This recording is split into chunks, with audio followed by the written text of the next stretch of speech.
Live from the 607, it's the Ocho Duro Parlay Hour, where we're talking everything movies, TV, comics, and entertainment.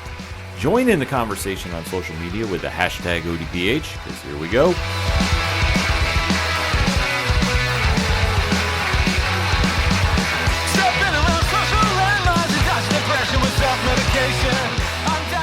Welcome to an all-new edition of the ODPH podcast, better known as the Ocho Duro Parlay Hour. What is happening, everybody? Thank you so much for joining us this week. My name is Ken M. Joining me in studio, as always, you know him. He's the co-host. Get ready. Get ready. His name is Padawan J. Let me talk to you. Yeah, and boy, do we have a lot to talk about this week. Oh, yeah, we do. The entertainment edition is going to be probably an extended one, to put it mildly. It's loaded. It is loaded with content, so if you want to talk movies, TV, comics, and more, we definitely are your stop for that. And after the show, Pat, where does everybody go to? ODPHpodcast.com. Right on. Swing on over there. Check out the social media links. That's where we like to keep the conversation going the most, adding a lot of followers each and every day, which we love seeing. Also, check out the TeePublic store link, which is the holiday season. No better time to go get some ODPH swag. Seriously, no better time. Also, the Patreon, which they have not one, but 2 episodes this week. Ooh. So one tier, $2 a month, and you can find out what everybody is talking about on the ODPH Society. I'm just saying, put it out there. It's so easy to do, so easy to sign up, and you get bonus content. Bam! On top of what we already do now. It's crazy, I know. Also, at the website, you can check out the blog section where we have reviews coming up all the time, and a loaded one for New Comic Book Day, too, this week. Just putting that out there.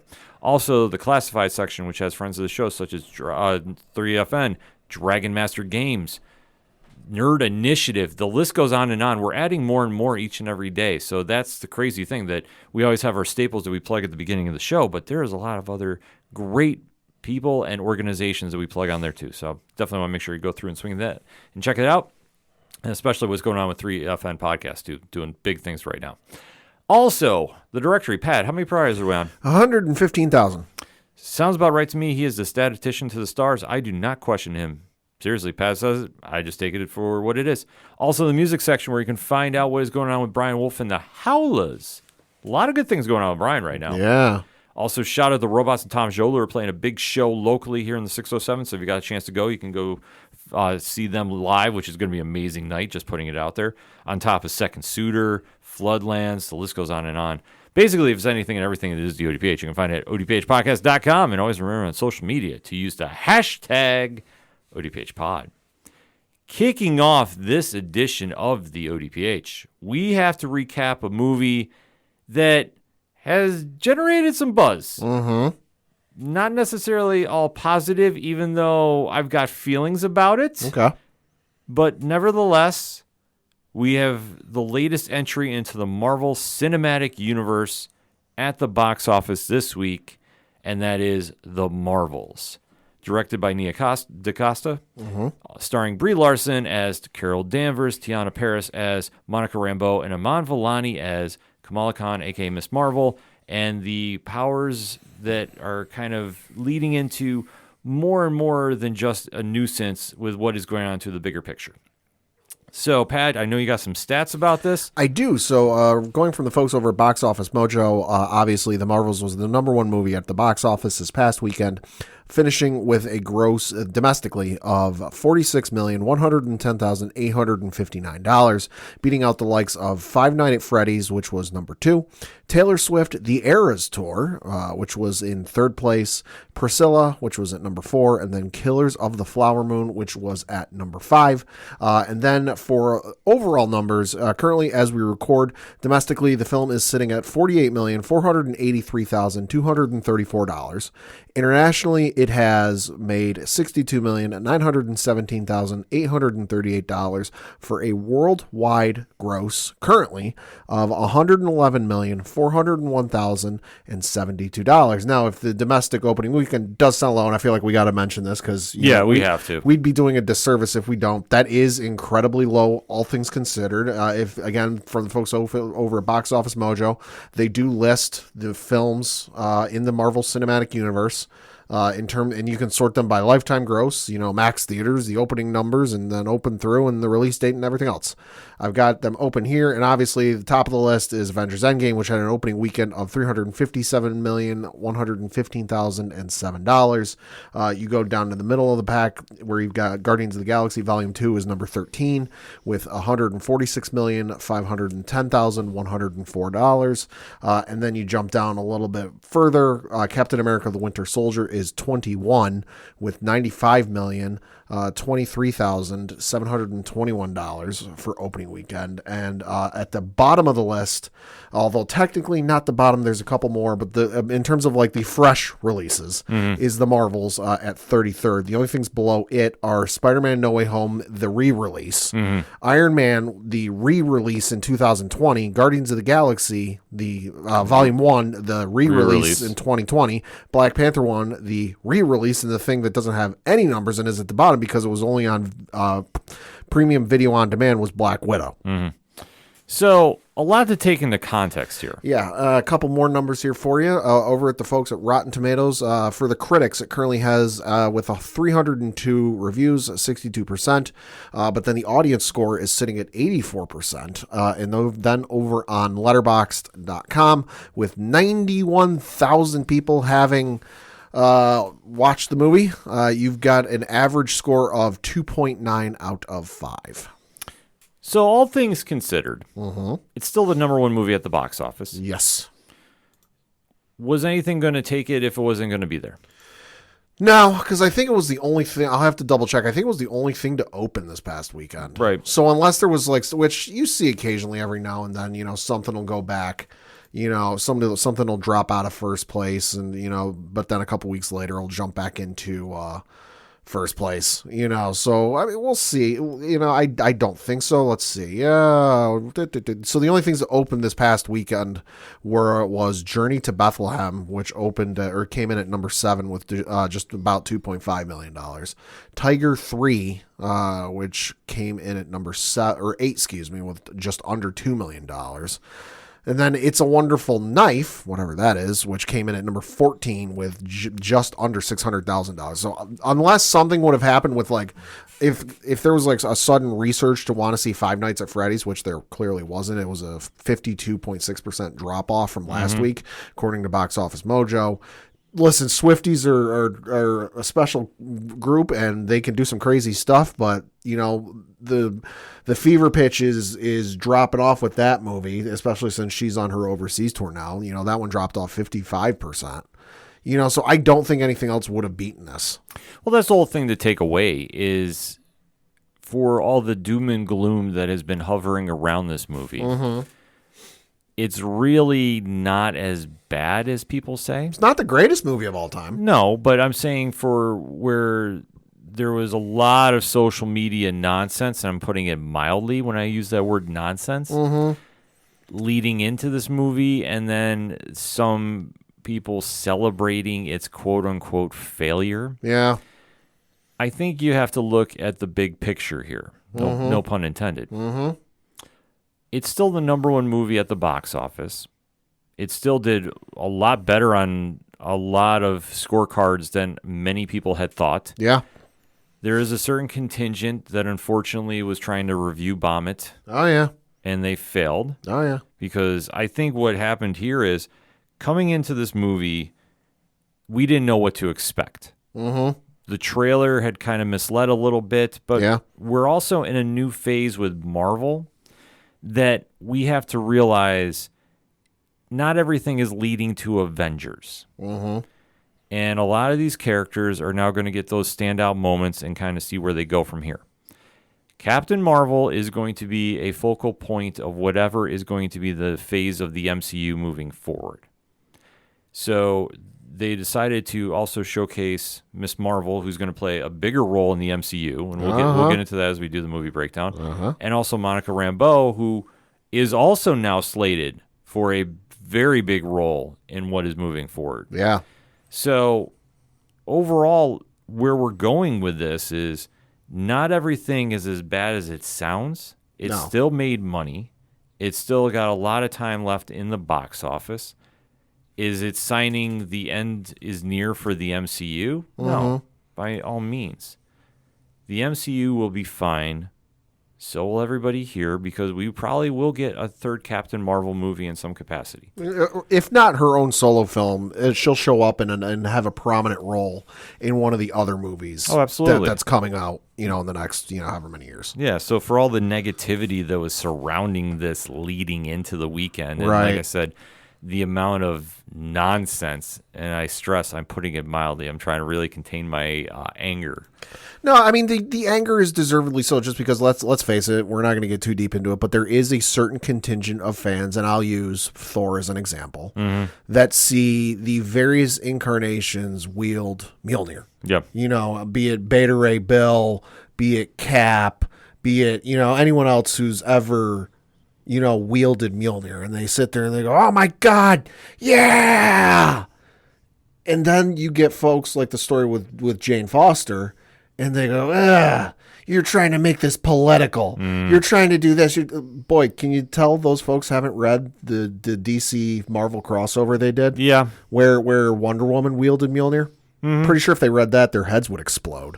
Listen, we're not sitting here saying it's the greatest film of all time. We're not sitting here saying, it's the greatest Marvel film of all time. It's enjoyable. It's a fun.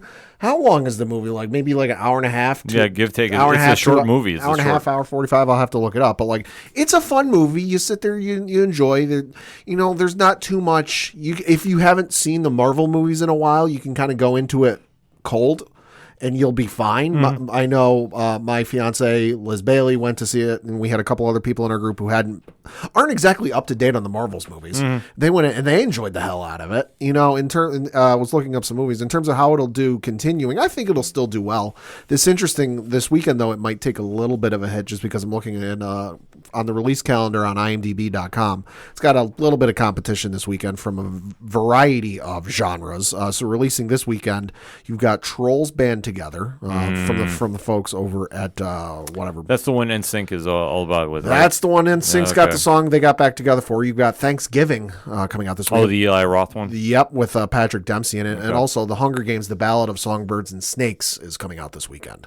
So you've got the Hunger Games fans, myself included, who are planning on seeing that this weekend. So I think it'll still do well this weekend, but you're going to see a drop off in the percentage or whatever for the box office last week to this week. And again, this will be another week of the MCU's dead, which has been interesting to read, especially from the trades. And it was either Hollywood Reporter or Variety basically saying, the MCU's dead and they need to reassess and reboot. And Forbes came out and was like, what are you talking about? Yeah. None of this is true. So unfortunately, I think for those of us who aren't doom and gloom and up in arms because they went political, we're going to be forced to deal with this another week because you've got 3 stellar movies. Let's face it, I'm not a Trolls fan, but hey, if you're going to take your kids to see it, more power to you. I'm not a horror movie fan, but hey, if you're going to see Thanksgiving, you're excited to see it. Myself personally, I'm excited to see the Hunger Games movie just because hey, it's another movie in that franchise, and I love that franchise. So it's going to drop from number 1. There's going to be a drop off in the percentage of what it made last week to this next week, and we're going to have to endure another week of, the MCU's dead. Look at how big the drop off was.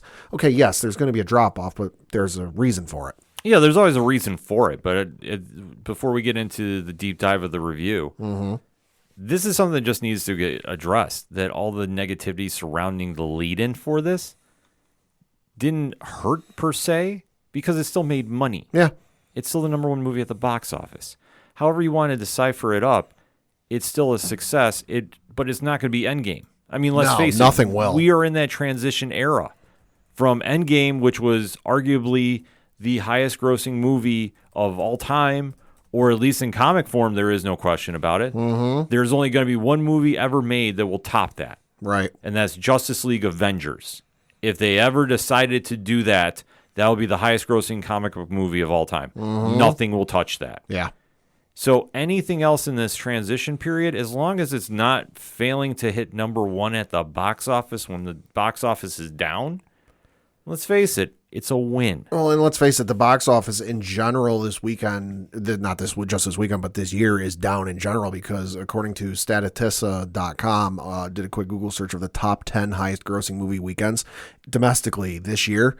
In order, they go Barbie, Super Mario Brothers movie, Spider-Man Across the Spider-Verse, Guardians of the Galaxy Volume 3, Ant-Man and the Wasp, Quantumania, Taylor Swift, The Eras Tour, The Little Mermaid, Barbie again, and then Super Mario Brothers movie again, and then Oppenheimer. And those movie totals in that order are 162.02, 146.36, 120.66, 118.41, 106.11, 97 even, 95.58, 93.01, 92.35, and 82.46, which is Oppenheimer. Yeah.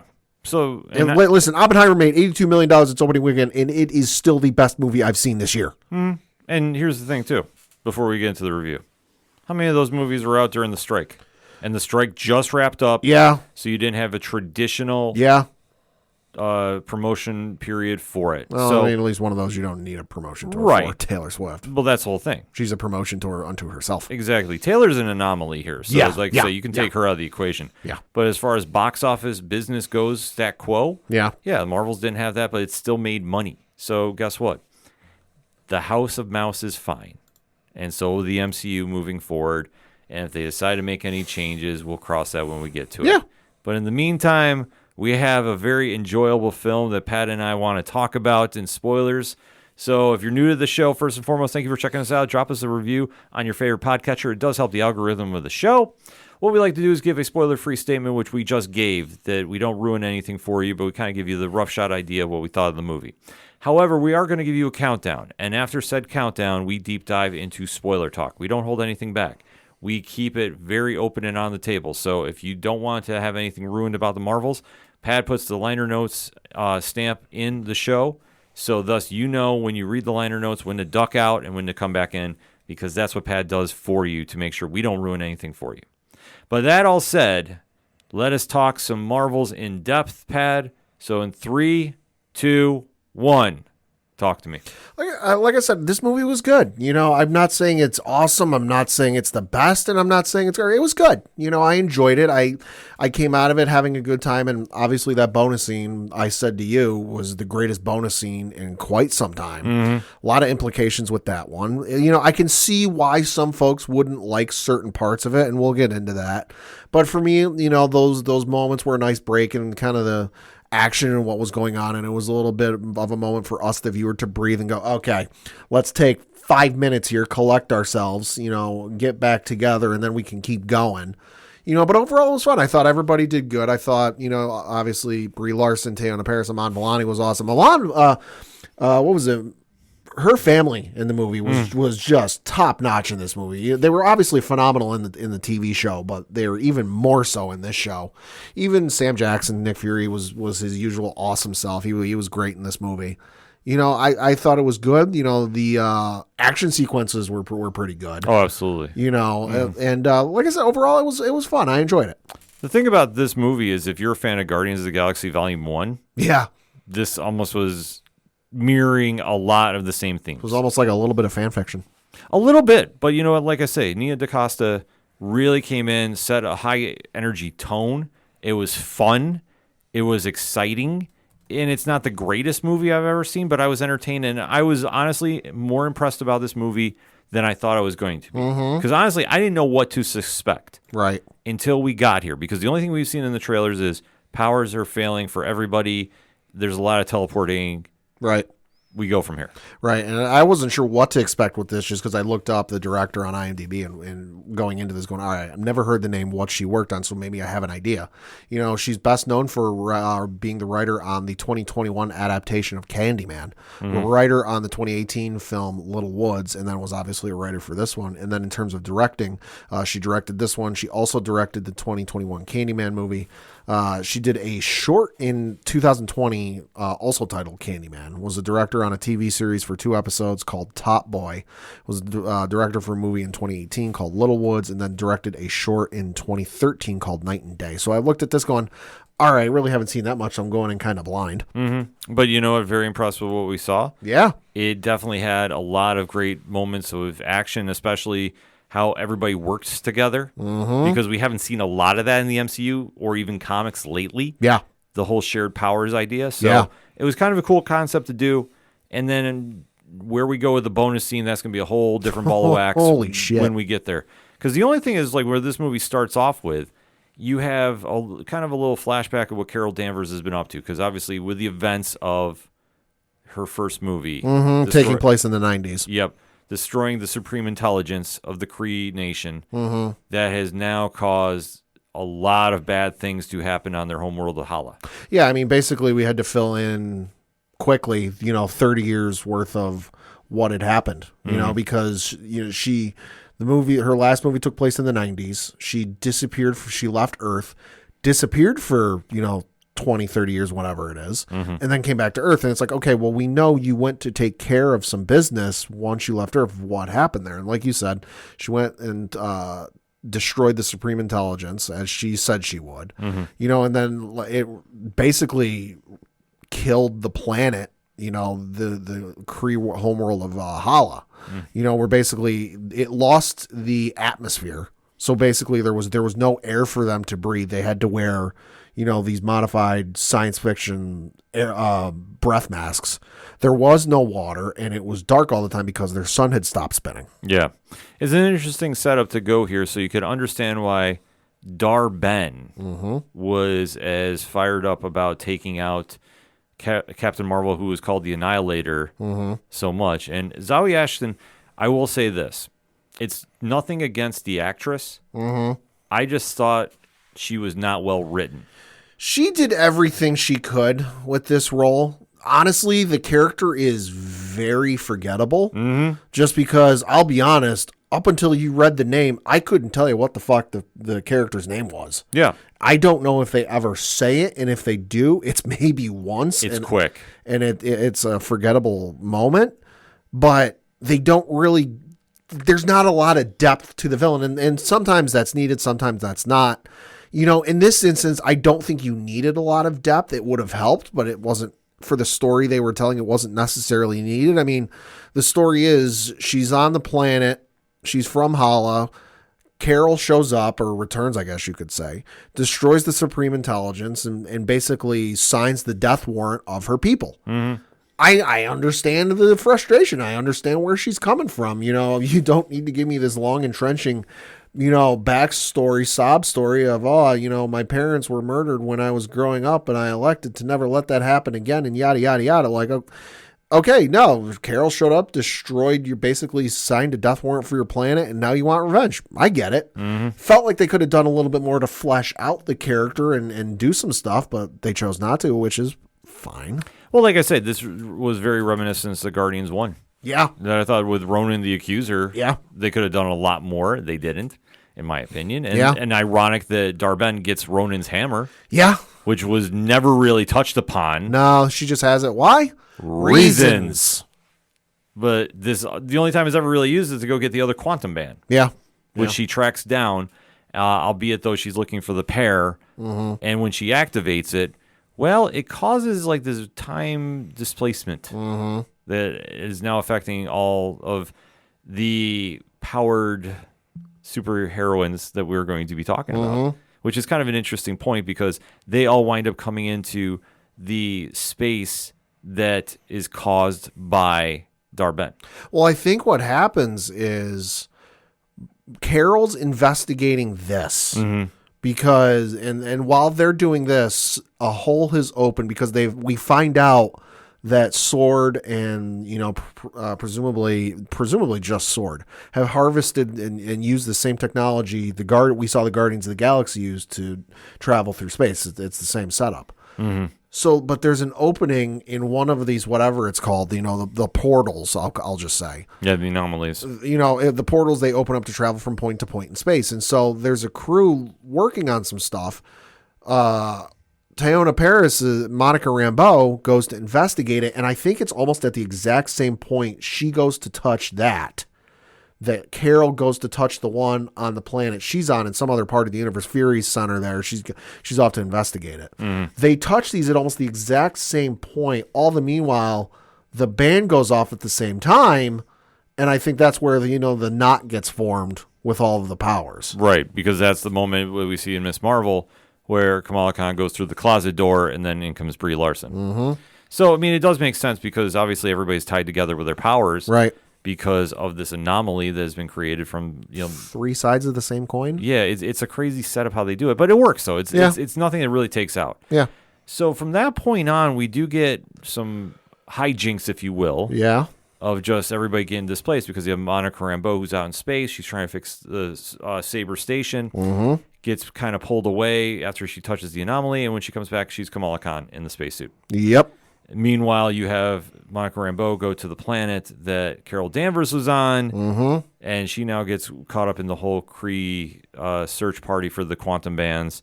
So that turns into a whole fiasco. Yep. Then Carol Danvers comes to Earth and meets Kamala's family, which is great.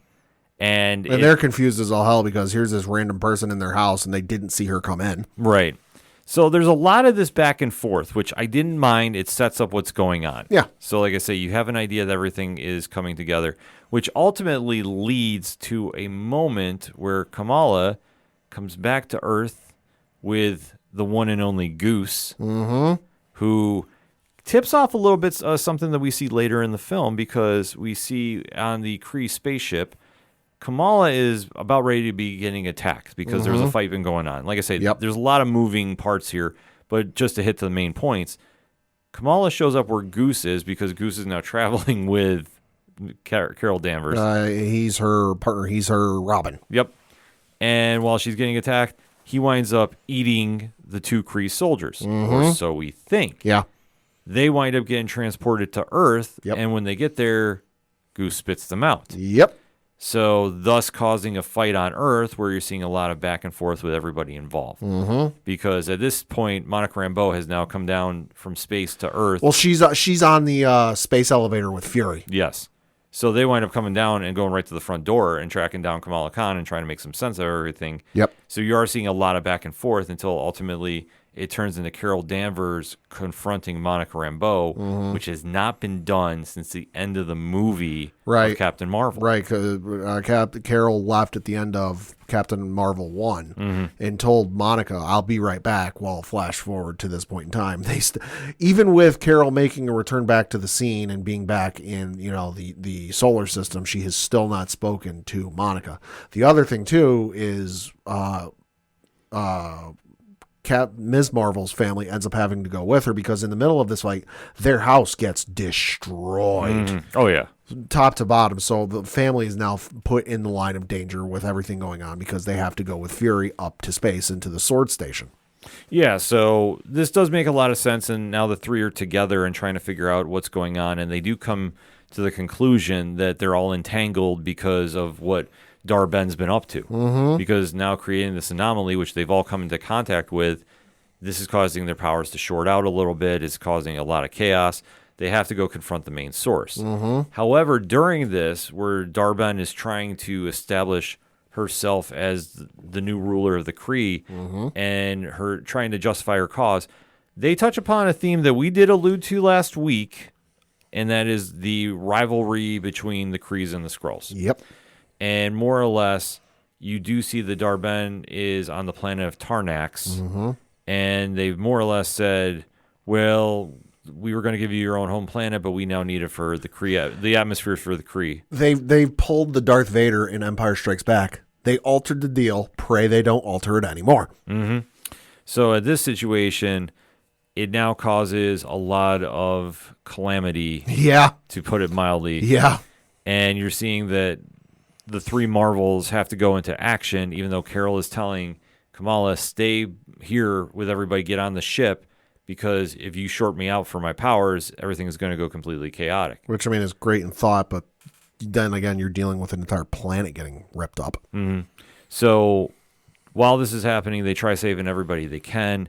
It does not work out. And this is a point to where I thought Kamala Khan really got an eye-opening vision of the world. This is a growing up point for her. Yeah, I agree 100%. Because she is trying to save everybody humanly possible. Because that's how it's worked in her stories. Mm-hmm. Oh, always her fan fiction that she's written. And Carol Danvers has to give her a very cold reality that in this line of work, you can't save everybody. Mm-hmm. It works great, and it sounds great when you're putting pen to paper or typing away at your keyboard and writing your own little fan fiction stories. It's not how it always works. No.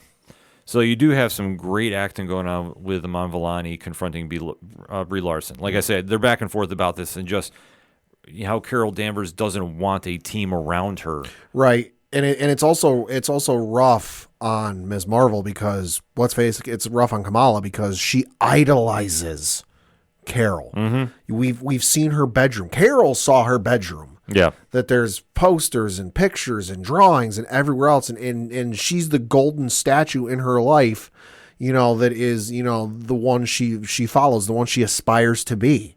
And then here's her hero, here's her role model, and it's not what she expected. No, it's always a statement, never meet your idols. Yeah. Because in this situation, it's a cold truth because Kamala is such a positive hero and wants to see the good in everybody. Yeah.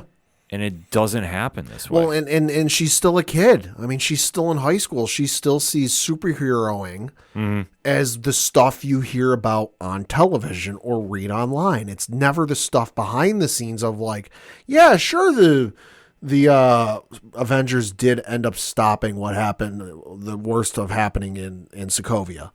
But look at what happened behind the headlines. And everything. Yeah, sure.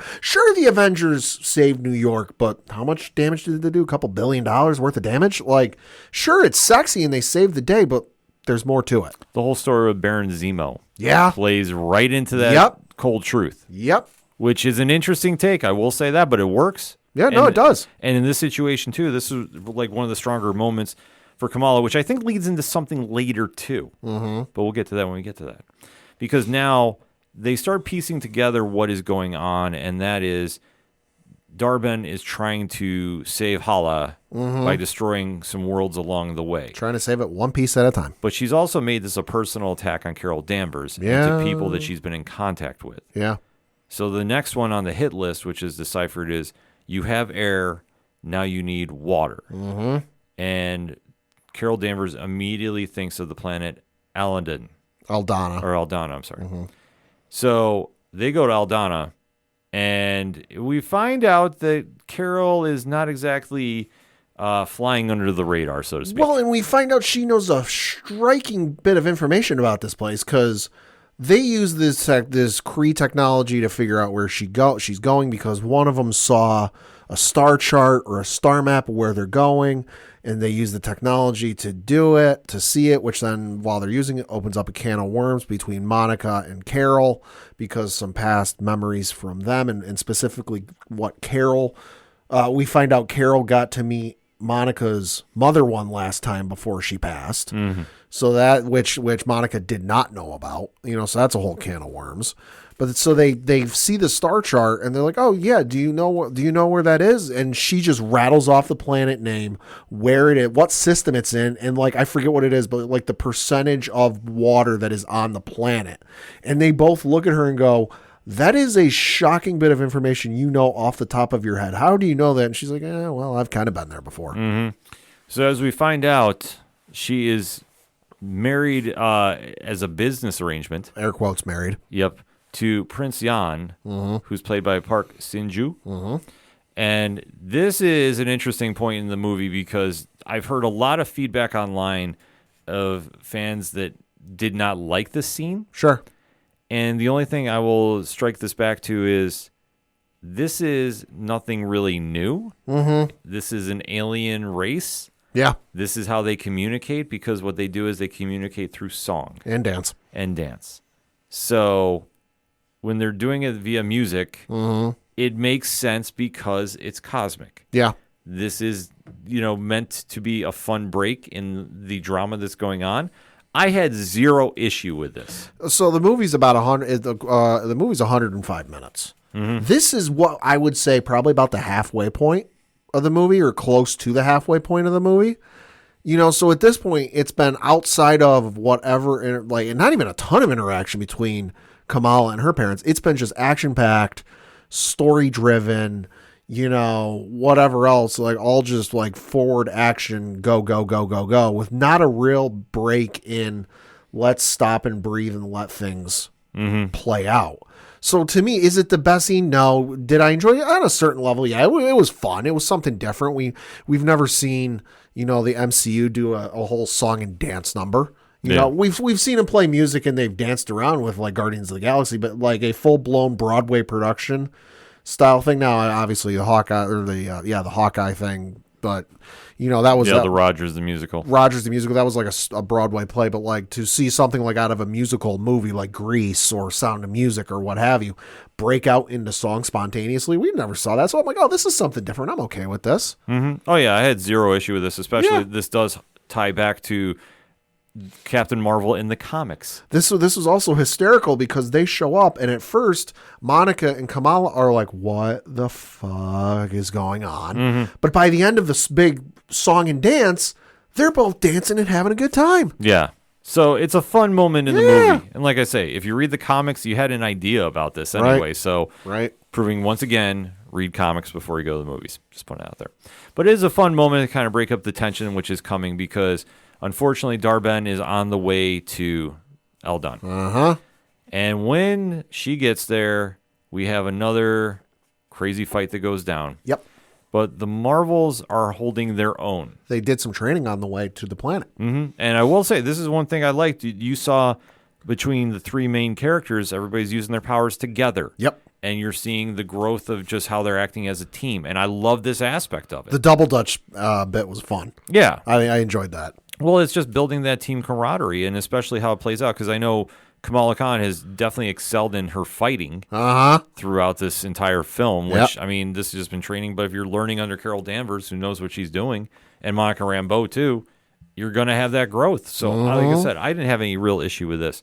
But it was an interesting play, though, because we do know after Dar-Benn is dealing with Aldana, everything shifts to Earth. Well, she figures out, it's at this point, Carol figures out she's going after people she knows. Because the one on, Tarnax, she was trying to help those folks out.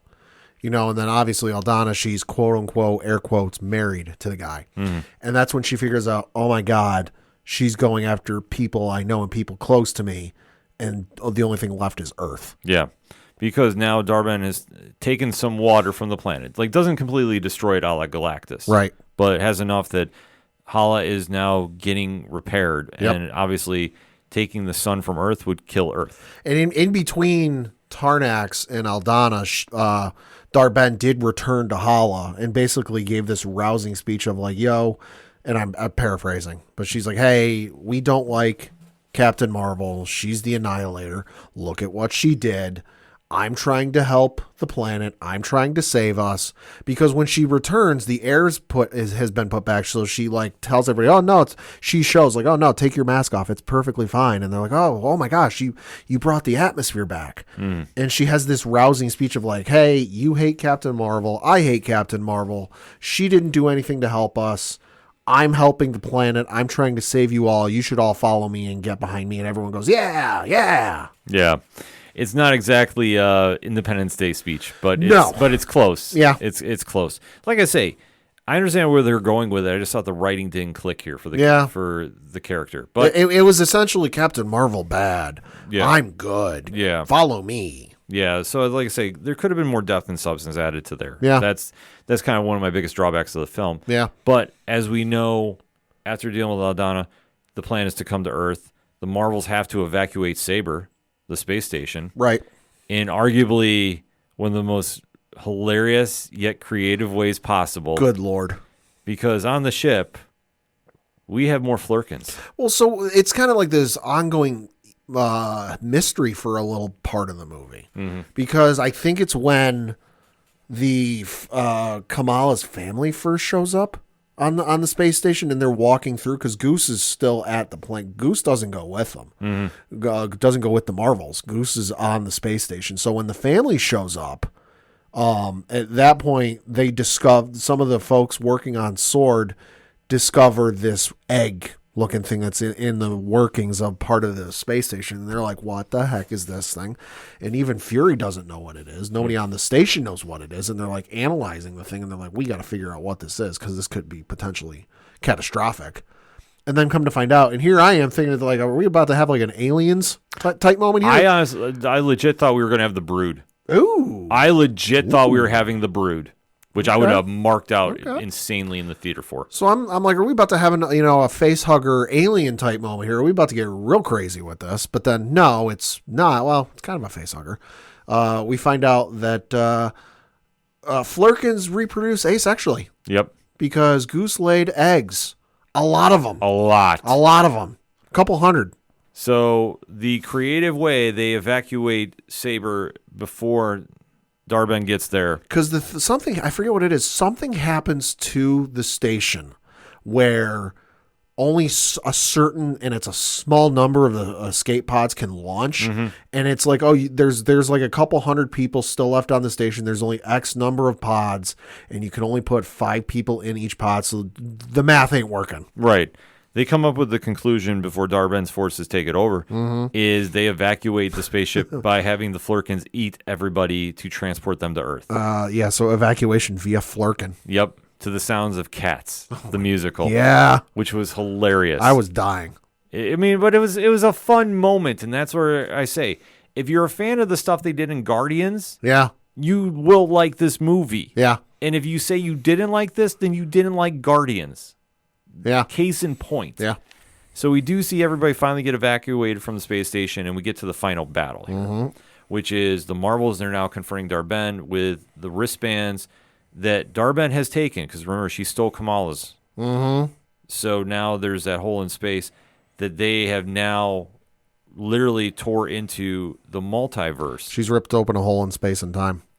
Yeah, which I will say, the final battle here I thought was kind of a letdown. Mm-hmm. It just, I hate saying this about Marvel, but this is kind of a drawback always when they like to kill off their villains. They like to kill off their villains, but they also, like, for the amount of time you want to get invested in one, they always kind of just fumble the ending. I agree with you. Probably like 85-90% of the time, there are certain villains like, why'd you kill that one off? This one, though, I'm okay with. I'm okay with this one. I'm okay with I mean, the final battle was simple. There was nothing really earth-shattering to it, you know. I will say they did a great job at masking what was really going on, because up to that point we see the tear, and they say, they tore a hole in space and time. The only other time we saw this, they started bouncing locations between the 3 Marvels. So I'm like, it's probably just another part of the universe. Yeah. But yeah, no, I agree with you. The final battle was simple. There was nothing really to it. But then again, this had been the stat MO to this point for the writing of this villain. Yeah, no, completely. Nothing super serious. Right, we didn't need to see her come back. I was just disappointed that for the amount of hype that you made this character into, it just fell flat. Like, this was a Darth Maul moment. I mean, the easiest thing I'm thinking of in terms of this villain and just like how little lackluster is was Mickey Rourke in Iron Man 2. Yeah. And Whiplash. Yeah. Like, not a whole lot to him. Not a whole lot going. Just kind of like, you're pissed off at the main guy because reasons. Mm-hmm. You know, and you're going to try and do something to it. That's kind of the vibe I got off. Yeah, because Darben ultimately gets all the quantum bands. Yep. And tries using them and just can't handle the power because she doesn't have the power in her. Which was warned to her in like the first 5 minutes of the movie. Uh-huh. Because when they first find the first band in like the start of the movie, whoever her like lieutenant is, or that's whatever, her sidekick. We'll just say sidekick tells her like, hey, like it's at some point along the movie, he goes, hey, like it's great you want these 2 things, but like there are other ways to do it. If you use both of these at the same time, it will kill you. Yeah. And she's like, yeah, I don't care. I'm willing to make that sacrifice. Are you? Yeah, like I say, she's so committed to her means, but it never connects with the audience. No. Like, it's just a weird thing with and like I say, I think it's how the writing was done for that character. But like I say, when they get into that battle, she tries tearing through another way to steal the sun from Earth, and winds up tearing into the multiverse. So at this stage, you have to have a combined attack from all the Marvels to shut it down. Yep. So Kamala has to get the bands back. Yep. You have to have Carol Danvers powering Monica Rambeau to seal it shut. Kamala does the same as well. It basically Monica figures out if they both, because they figure, oh, my powers will redirect it. If you both fire your powers into mine, I can then close the rift. Mm-hmm. But the only downside, which comes to be, is they can't close it from inside. They have to close it from the outside of the other side. Yep. And this was a great scene between Paris and Larson. They really mended the wounds that had been building.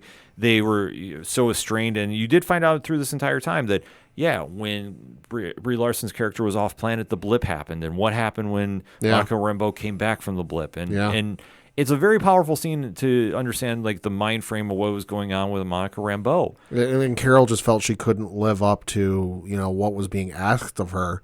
And being Captain Marvel and everything, and Monica goes, listen, I didn't need Captain Marvel. I needed Auntie Carol. Yeah, and it's a fantastic scene. Like I say, it really drives the connection home. It adds a lot to the characters because they had been rivaling for so long that you finally get that moment before it all kind of falls apart because Monica makes that sacrifice to shut down the portal.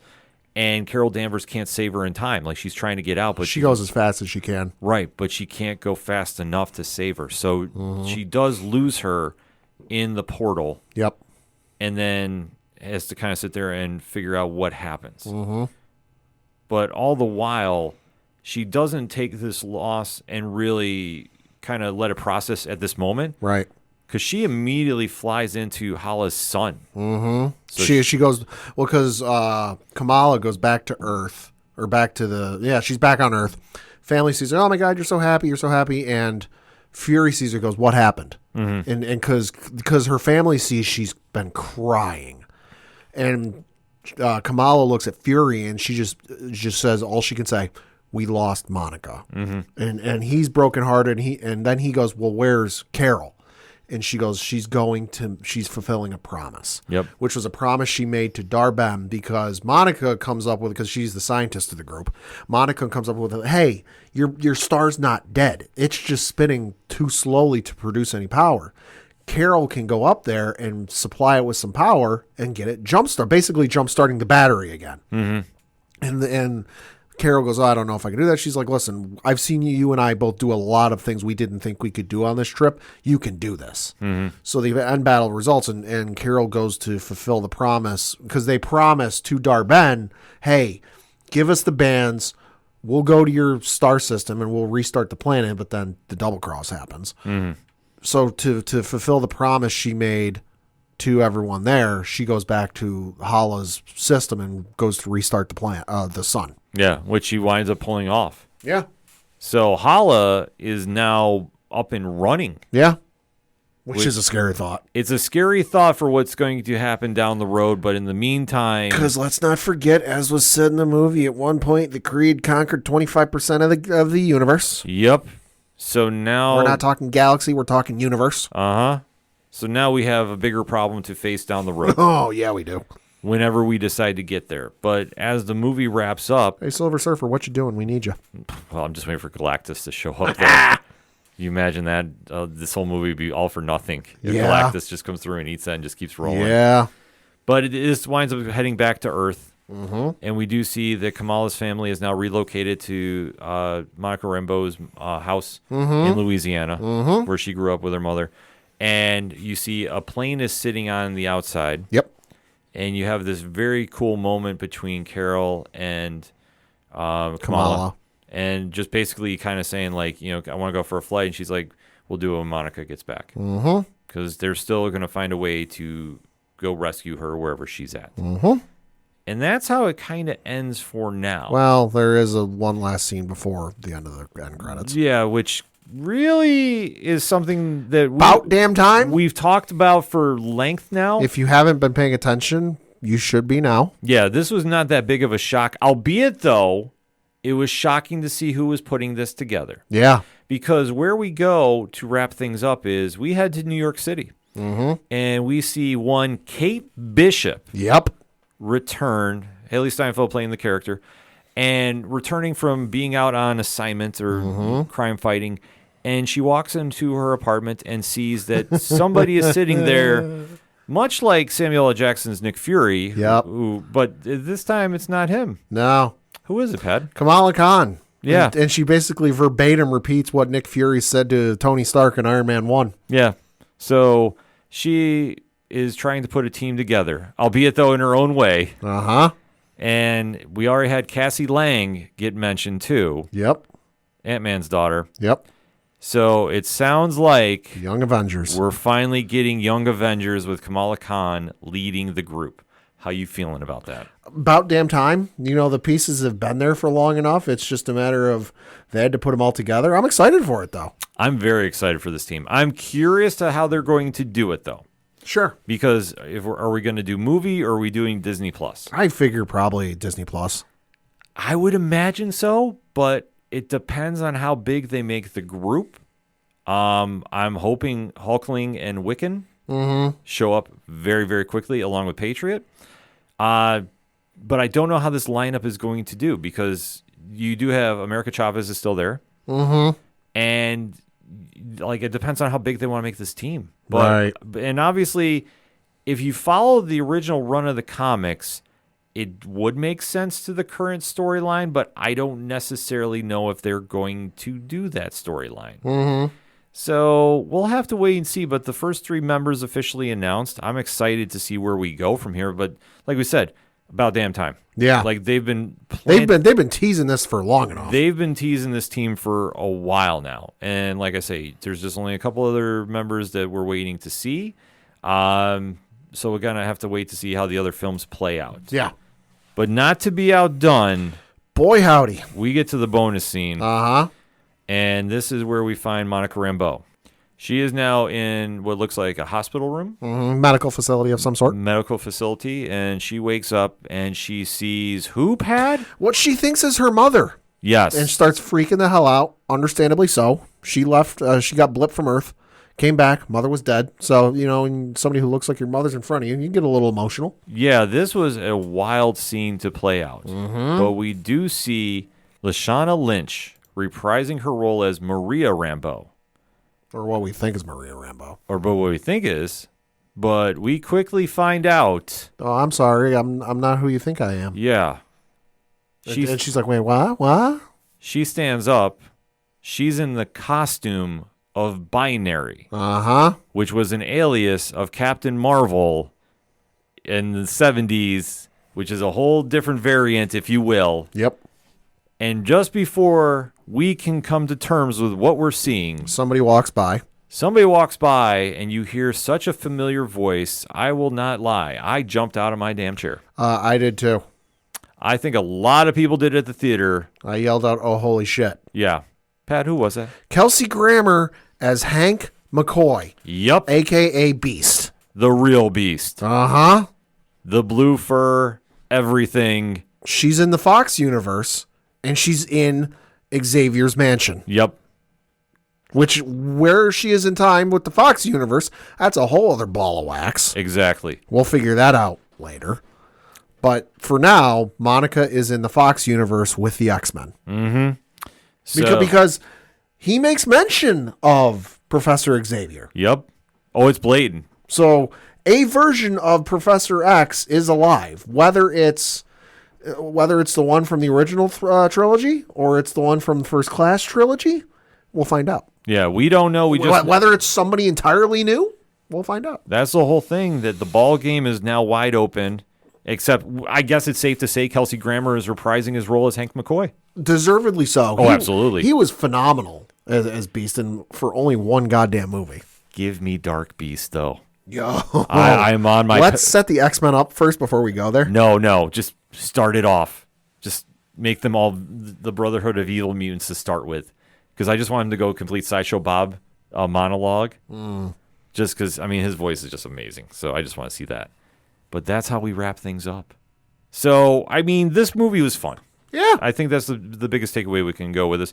Pat, I mean, final thoughts on a grade on this film? I would give it 4 out of 5 stars is what I gave it on Letterboxd. It's fun. It's not the best movie of all time. There are certainly some negatives to it, just how shallow the villain was in this. Like I said, up until we read the name, I couldn't fucking tell you who the name of the villain was because I don't remember them saying it in the movie.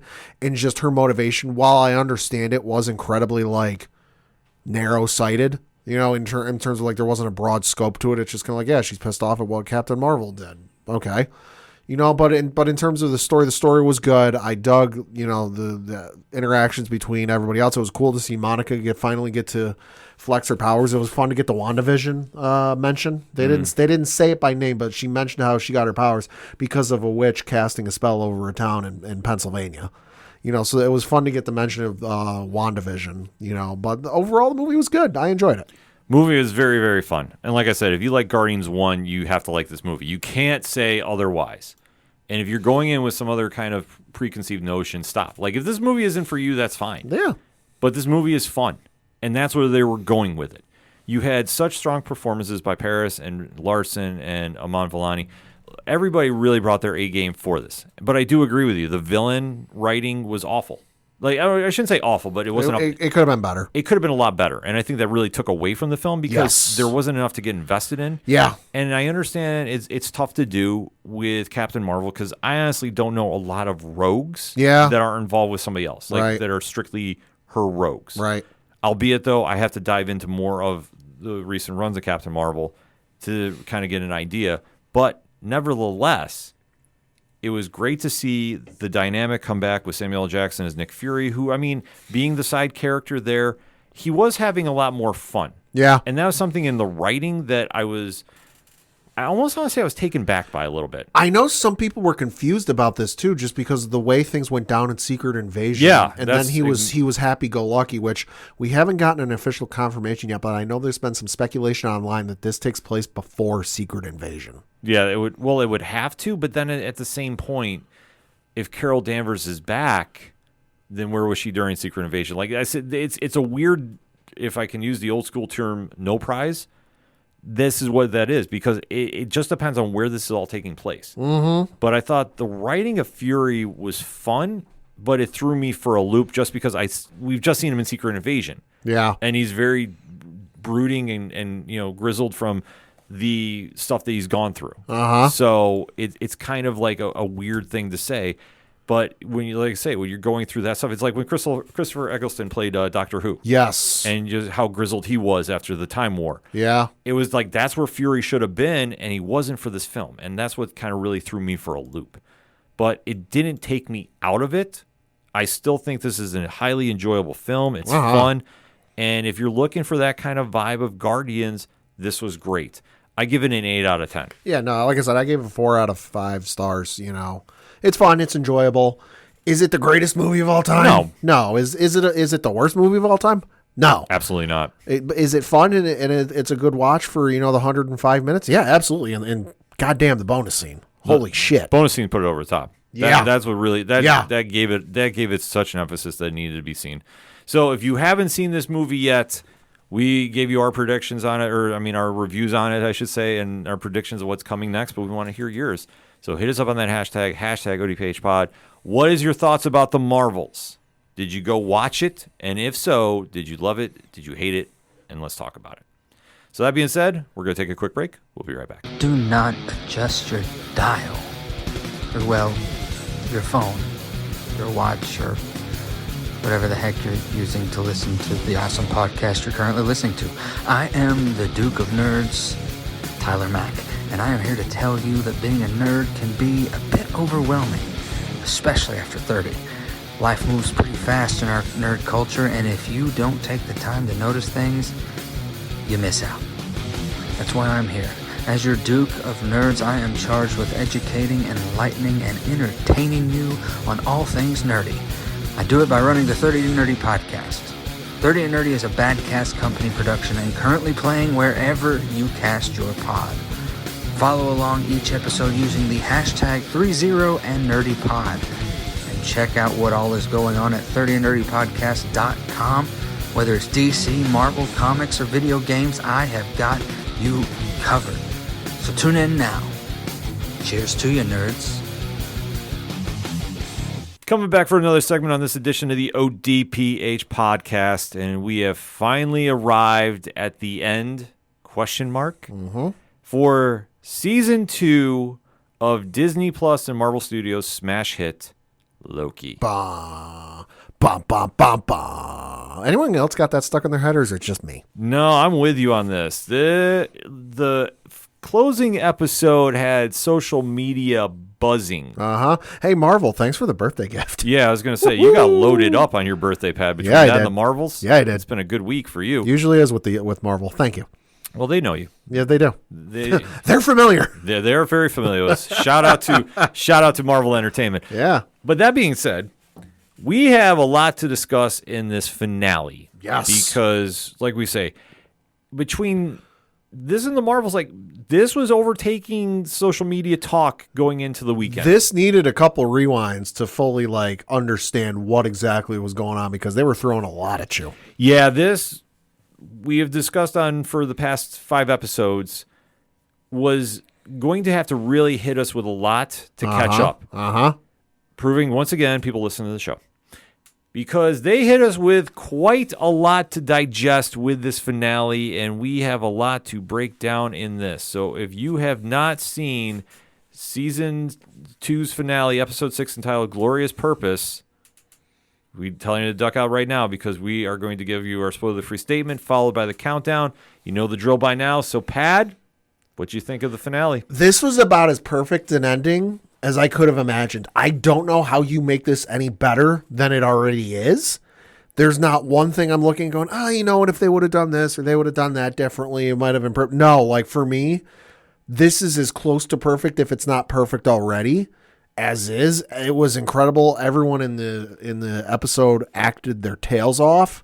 You know, the music was incredible. The cinematography was incredible. And the implications of what it means going forward are nuts.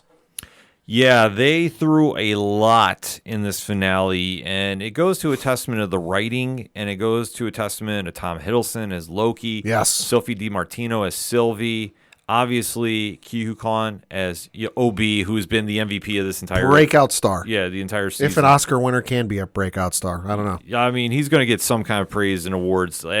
Praise from the fans, yes. Awards, it's got to be happening one way or another. And Owen Wilson as Mobius. Wow. Because literally that's the reaction you had at the end of this episode. They really made a statement with what they've been trying to do here.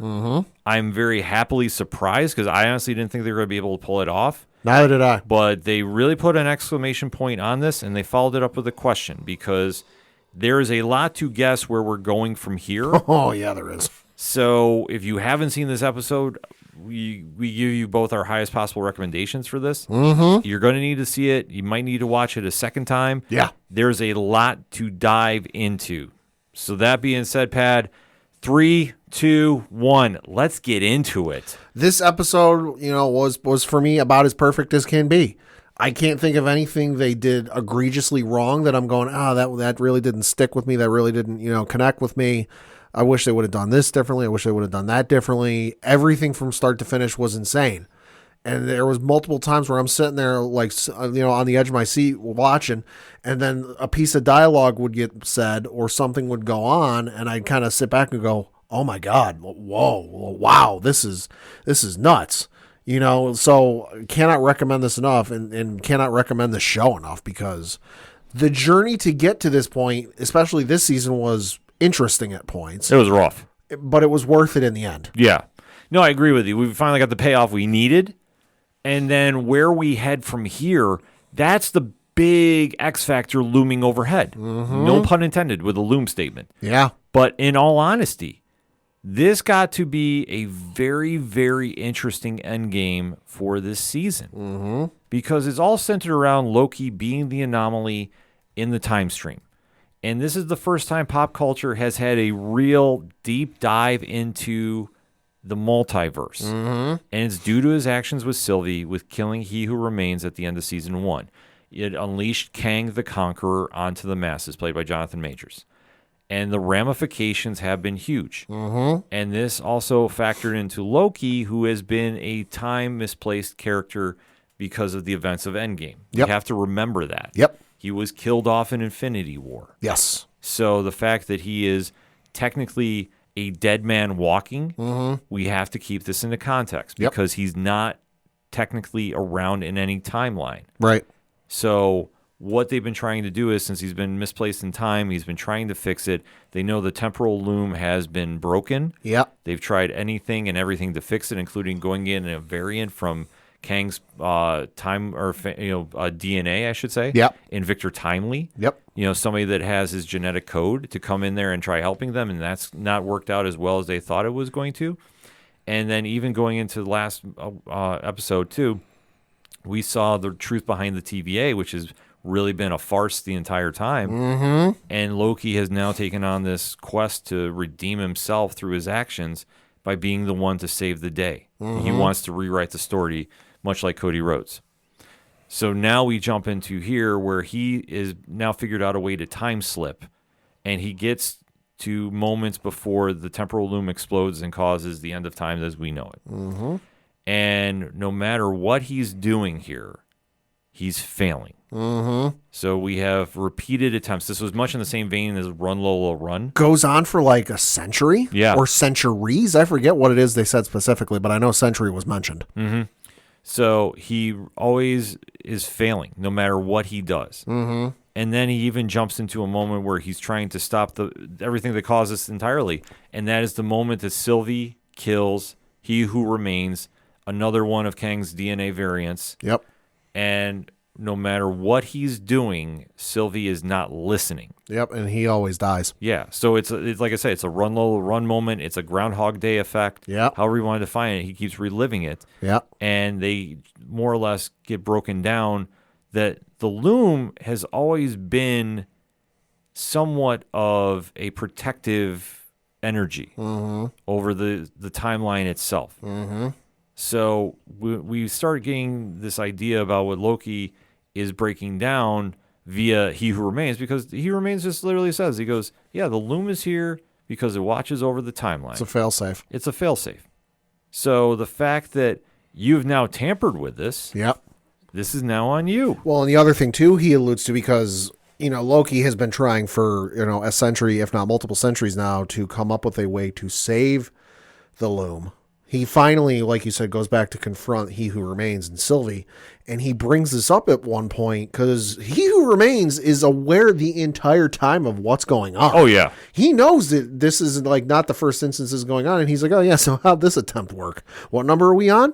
But he brings up to Loki, like, hey, listen, you can't fix the loom, because basically, I forget what it is he says exactly, but he basically says that, like, you need to upscale the power or whatever it is that the loom can handle, but you can't upscale something that is constantly increasing. That, like, there's no saving the loom because the timelines keep branching out nonstop. Yeah. So He Who Remains offers him kind of like a Faustian deal, if you will. A little bit of a potential out. Yeah. Where he's like, well, you can stop this. You just have to kill Sylvie. Yeah. And Loki's like, no, I'm not doing this. And no matter what he does, he goes yet again on a century-like run of trying to stop her. A couple 100 times. Yeah. Until finally he just sits with Mobius and tries approaching this from a different angle. Yep. And even he has to work with Sylvie and explain this too. That what has to happen is not going to happen. And we have to really look at it from a different way.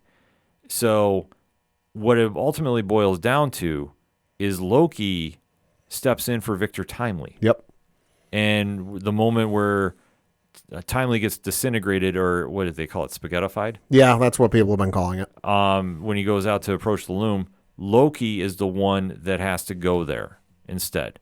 And Loki survives, but he destroys the loom in the process. So it's now rearranged about the timelines. Like it's weird how he's doing this. Yeah. Because it really is all falling back on him. Like, he takes the weight of the world on his shoulders. And he is like, now, well, if I have to take care of the loom, I now need to be the replacement for it. He even touches upon the original trope that he was running with at the beginning of the series. Like, we have to remember, he has always seen himself to be a god, a ruler, a king. Yep. But he never knew his own kingdom until now. Yep. Because he has grown so attached to Mobius and Sylvie that he now has something to care about. So, Pat, that being said, before we get into what he does, what is your reaction to this? Because I have some feelings about this. I thought it was crazy. I did not see it coming that Loki would quasi-sacrifice himself. You know, I never saw or thought of a possibility where he would go down this route, and I was shocked to see it. Yeah, like, I was shocked to see it. I didn't like it. Okay. Just because, well, like, it goes against his character, but I understand what they're trying to do, and I have to remember this, and this is more like a me thing, is he's ultimately somebody that is going to fail at this because his own personal ego, his own nature. Yeah. You know, it's kind of like the story about the scorpion and the turtle there. Oh yeah. The scorpion bites or stings him. Why? Because you're my nature. It's my nature. Yeah. You know, like I say, it's just who he is. Yeah. Like, that's where I think you have with Loki here. So it's interesting to see him set up like this. Yeah. Because what he does is he winds up going back to the center where the loom is destroyed, climbing up these stairs, and yet he's forming into the Loki we know with the horns. Bum, bum, bum, bum, bum. Yeah. Shout out to the composer. Holy shit. Yeah, like, this scene is very, very powerful as he's climbing and he's now going back to his true form. Natalie Holt is the composer. Yeah, amazing job with this whole sequence, because as he's climbing up and sits on his throne, he now has to sit there and be the one to watch over the timelines. Yeah. So essentially now he is the god of time. Yeah. Because there's a lot of speculation going on what his job title is now. Yeah, but he's more or less sitting there watching the branches, holding them together, which I don't know if he's going to be able to do, like, always. Right. Well, and there's a little bit of Norse symbolism going on there that was alluded to in the credits from Thor 1. He's basically formed the timelines into, and I'm going to butcher this name, so I apologize, but the Yggdrasil tree. Which, reading from the Wikipedia page, it says Yggdrasil is an immense and central sacred tree in Norse cosmology. Around it exists all else, including the 9 worlds. Yggdrasil is attested in the Poetic Edda, compiled in the 13th century from early traditional sources, and in the Prose Edda, compiled in the 13th century by Snorri Sturluson. In both sources, Yggdrasil is an immense ash tree that is central to the cosmos and considered very holy. The gods go to Yggdrasil daily to assemble at their traditional governing assemblies. The branches of Yggdrasil extend far into the heavens, and the tree is supported by 3 roots that extend far away into other locations. One to the well, Uronabur, in the heavens, one to the spring heaven, Hvergelmir, and the other well to Mismbur. Creatures live within Yggdrasil, including the dragon Niogr, Niohoggr, and an unnamed eagle, and the stags Dane, Dwalvin, Dunir, and Durafor. Scholars generally consider a couple names there, I'm going to butcher the shit out of them, so I won't even try, to be the other names of the tree. The tree is an example of sacred trees and groves in Germanic paganism and mythology, and scholars in the field of Germanic philology have long discussed its implications. So this is like the tree of all trees in Norse mythology. See, maybe they're using this as a loose branch, no pun intended. I don't think it's meant to be directly that tree, but it's supposed to. It since he's tying everything together and he is a Norse god, it's just what he did. Yeah, I just don't think I don't think it's a direct, like, it is the Yggdrasil tree, but I think it's just meant to look like it. Yeah, that's the thing. I think that for a lot of people, they thought he was becoming the tree. No, yeah. See, I didn't think that. I didn't think that at all. I just thought he had to grab the 3 things together. He had to make it look something, and they tried the whole timeline thing. That wasn't quite working. So instead of it being the timeline like you're thinking of, it's now a tree where they don't trim the branches. They let them grow like a tree. Yeah. It's an interesting setup how they do this, but it ultimately results into Loki being isolated by himself. And that he to like a weird degree is like a booster gold, so to speak. Kinda. That he's not in the timeline, but he's Kinda. doing things behind It's the almost scenes. like the Watcher. Yeah, like there's an interesting setup you can say with Loki now, and it's something we'll have to watch as we move forward. But One could say he's burdened with glorious purpose. glorious. I'll cue the music right now for Bobby Roode. So he now has his kingdom. He oversees time, so he is essentially the But does god he of time. have adrenaline in his soul? something? Cody Rhodes. Cody Rhodes. Not as of yet, but that would be an amazing cameo for season 3. Hey. So now the TVA has been restructured a little bit, and now they're looking for the variants of He Who Remains. They look for Kang variants. Yes. We get a little mention. They mentioned that there was a variant that showed up, and I forget what exactly they said. They didn't say directly on 616. They said adjacent. I think they said They kept referring to adjacent. adjacent to 616, aka the quantum realm. So we get a little bit of a. So it looks like all of this was taking concurrently with Ant-Man and the Wasp: Quantumania, which is something I know I was wondering. Yeah, which, I mean, that does clear up a lot there. Mm-hmm. So one variant has been stopped. Yeah. So they are acknowledging Kang is lurking around here. Mm-hmm. Meanwhile, you have some restructuring at the TVA. Yeah. B-15 is now one of their leaders. Makes sense. Makes perfect sense. Had no issue with this. I mean, B-15 has been such a great character through the entire series. Yeah. Woonie Moscow has been crushing it in that role. So Phenomenal stuff. Yeah. And now working with her is OB, Yeah. who has rewritten the TVA handbook with Victor Timely as his co-author. Uh-huh. And then did probably something that will backfire him down the road. This is going to come. They even set this up. This is going to come back to bite him in the ass. Yep. Who did they reactivate? Ms. Minutes. Yep. And they bring up the fact that she's not going to like turn on us, is she? Yeah. And they don't answer. They simply shrug. I understand what they were trying to go with this, but I'm They, like, this is them setting it up. This is going to come back to bite him in the ass. she is a time criminal. Uh-huh. A mass murderer. You can't. She's Carmen Sandiego Yeah. without the whole stealing stuff. Yeah. So she's the mystique Mm-hmm. of the timeline Yeah. cosmos. Yeah. Just putting it out there. Like the instant she showed up, I'm like, oh hell. But then she gave the whole like, oh, it's fresh off a reboot your computer or factory reset. And I'm like, oh, okay. And then they brought up, oh, she's not going to come to turn on us, is she? And they're like, oh, I don't know. And I'm like, oh, that's not good. Yeah. Like if they'd have said, no, she's not going to do this. We put special security blocks or program blocks in her that'll prevent that from happening. I'm like, oh, okay. There's still a chance, but it's not much. But the fact that like that wasn't even brought up, I'm like, yep, nope, she's going to turn. So we'll have to wait to see about that. Her partner in crime, Renslayer, awakens somewhere and encounters something, Pat. Well, before that, there's also two Timelies now. Yes. Because there's the Timely in the TVA. There's also the Timely in the Sacred Timeline in 1863, but he doesn't get the TVA handbook. So that could play into it. That'll play into something else. Yeah. But no, yeah, then you mentioned Renslayer. Yeah, who awakens where, Pad? She's in the void. Yeah. And what does she encounter? I've seen a lot of people speculate it's Aeloth. Yeah. I'm not entirely sure.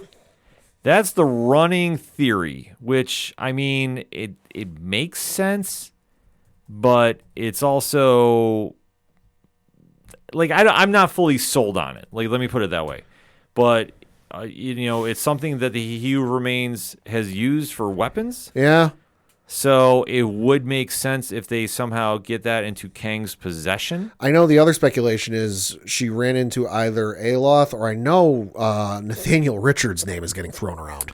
Yeah. A.K.A. Ramatut, which is one of the Kang variants we saw in Ant-Man and the Lost Quantumania. Yeah. So it's interesting how they're going to play her storyline out. Mm-hmm. So I'm curious to see. Not the last we've seen. No, I definitely do not think it's the last we've seen of Ravonna Renslayer Nope. by any stretch of the imagination, because as long as Kang is still involved, Ravonna is going to be there. And Takes two to tango. Exactly, and with Gugu Mbatha-Rath, in that said role, Did a phenomenal job. yeah, we're definitely not seeing the last of her. Just in what capacity, I don't know, because we still have not a clear-cut path to get to whatever the end game is going to be for Kang. Right.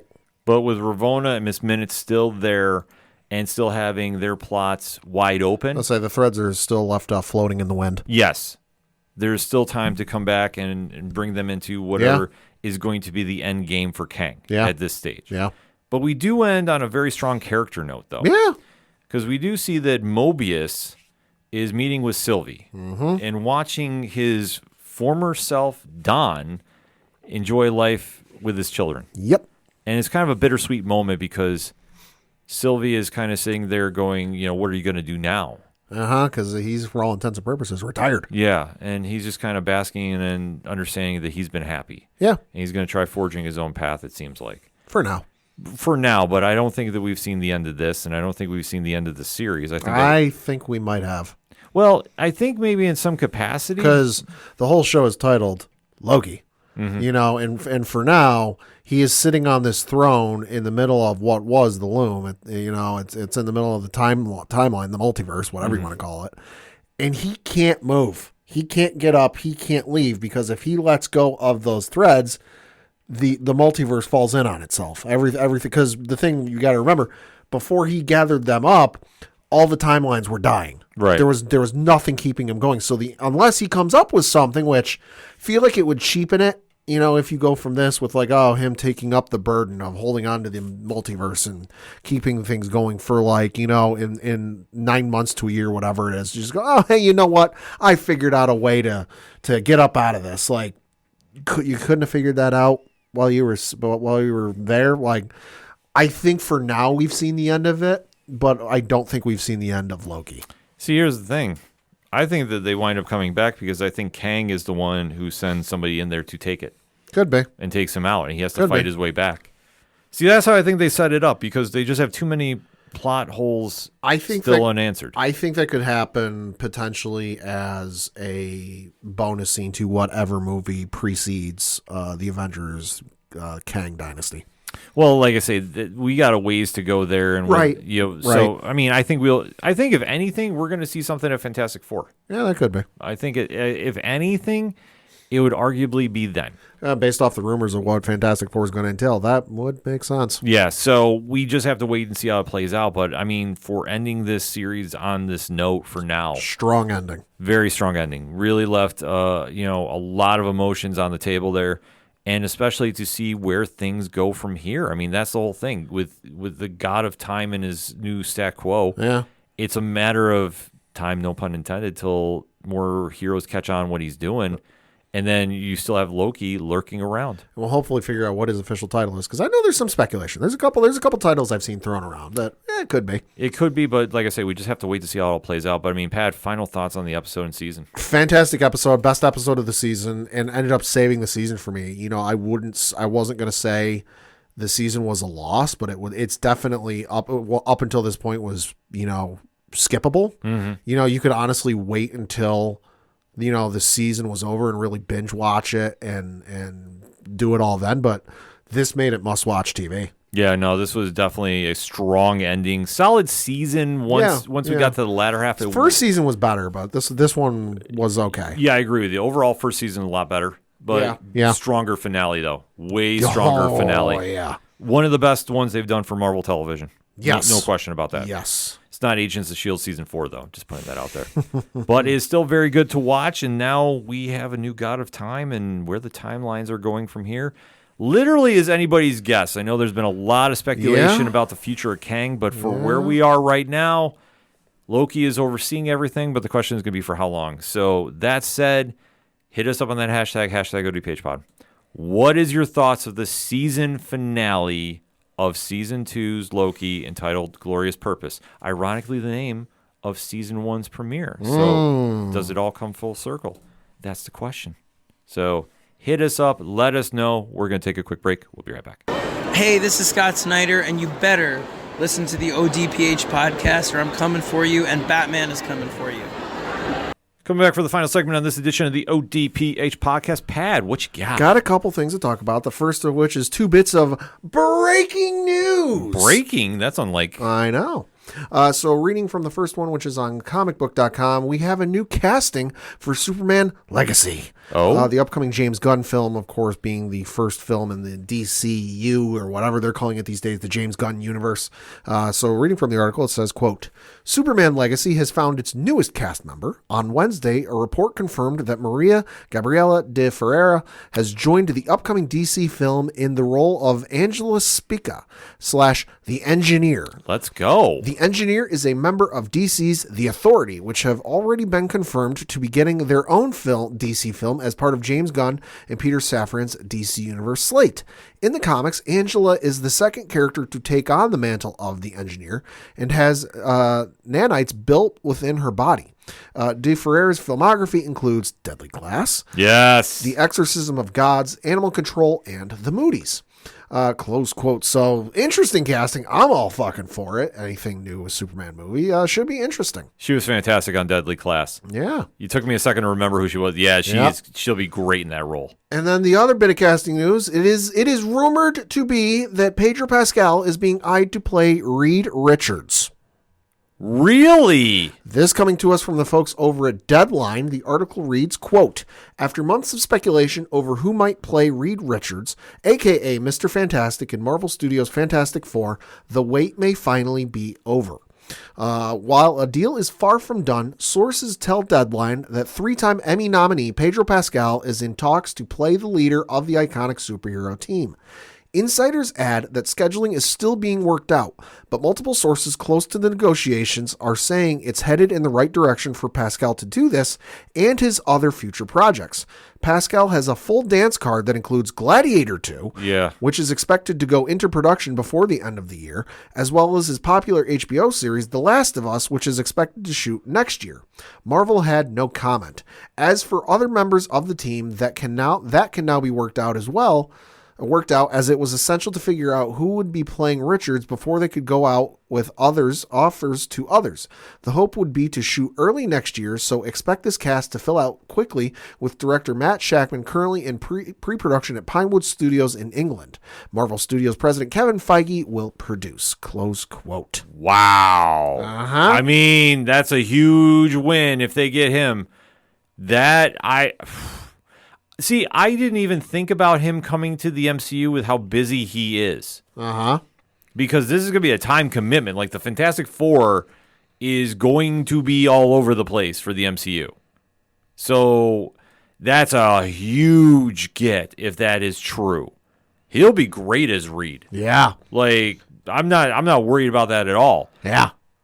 Dude's a busy dude these days. Wow. Dude's a busy dude these days. You got whatever they're going to do with Mandalorian. You got the Mandalorian movie. I was going to say Mandalorian projects. The Dave Filoni movie that's coming up. Last of Us Season 2, which they said the next game, quote unquote, would go over the course of multiple seasons. Yeah. So he's got that to tie up with, plus Gladiator 2, plus now this. Dude's a busy dude these days. Busy dude, but that is one heck of an addition to the MCU. I'm blown away by that right now. And we got a couple of trailers from the folks over at Marvel today. Let's start with the good.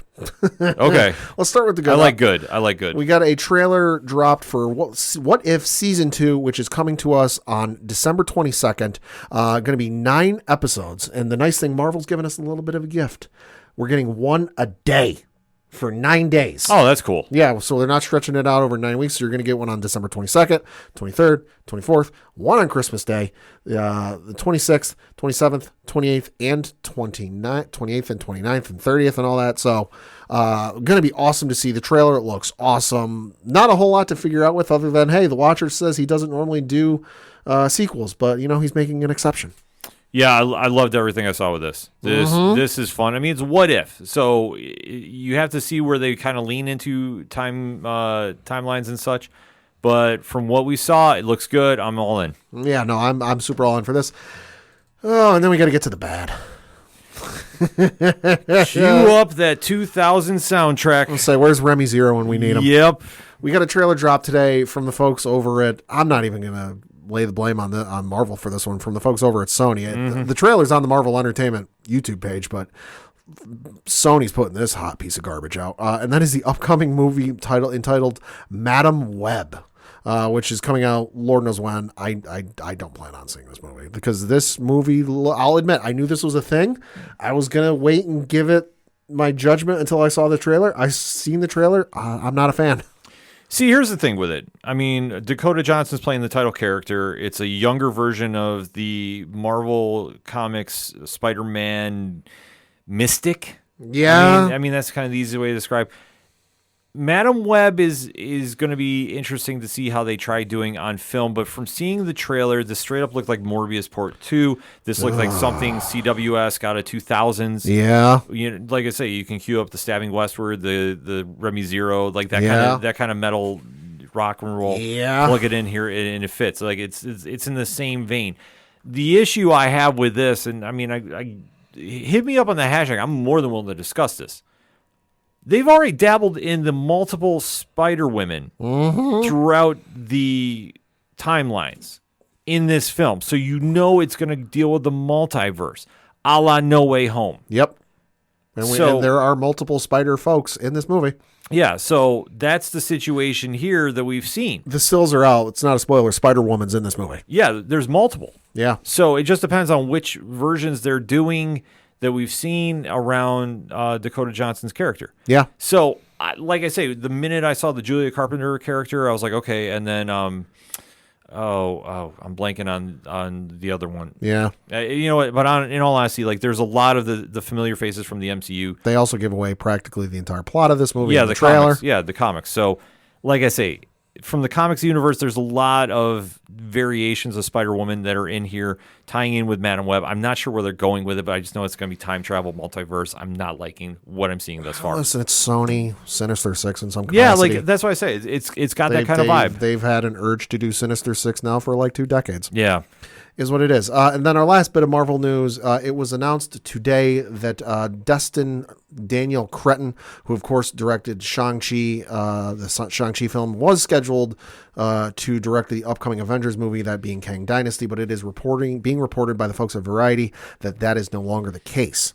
So reading from the article on Variety.com, it reads, quote, Director Destin Daniel Cretton has departed Avengers Kang Dynasty, an upcoming superhero adventure in the Marvel Cinematic Universe. Mm-hmm. Kang Dynasty, which is positioned as the Avengers Infinity War of this current MCU era, isn't scheduled to open until May 1st, 2026. It will be succeeded by Avengers Secret Wars a year later on May 7th, 2027, which will tie together the 6th phase of the long-running franchise. Unlike the 2-part saga of Infinity War and Endgame, which were filmed and directed back-to-back by Anthony and Joe Russo, Cretton was only hired to direct the Kang Dynasty. There's no director on board yet for Secret Wars. Cretton isn't permanently parting ways with the MCU. He's still on board to direct the sequel to his 2021 blockbuster Shang-Chi and the Legend of the Ten Rings, and he's currently working with Disney Plus on the Disney Plus series Wonder Man for Marvel Studios. Close quote. Interesting. Yeah. But I mean, at this stage, there's a lot of moving parts that are happening there. Mm-hmm. And I had to, that's kind of waiting to see. Because I've heard the rumor they're trying to slide villains, Kang out, Doctor Doom in. Yeah, there's a lot of rumors going around. There's way too many rumors going on, but, that's where it's kind of haunting. And I have to go back for a second because it's Maddie Franklin. That's the Spider-Woman I was trying to think of. I could see the character, but I could not say who it was. Right. But that's, like I say, it just goes back to how many characters they're borrowing and adding in here on the Spider-Verse. Yeah. So then we got to talk some Netflix news, because Netflix had their Geeked Week thing go on last week, and they had a whole bunch of stuff that got announced. First of which was an anime series that I did not see coming, but once they said it, I'm like, you know what?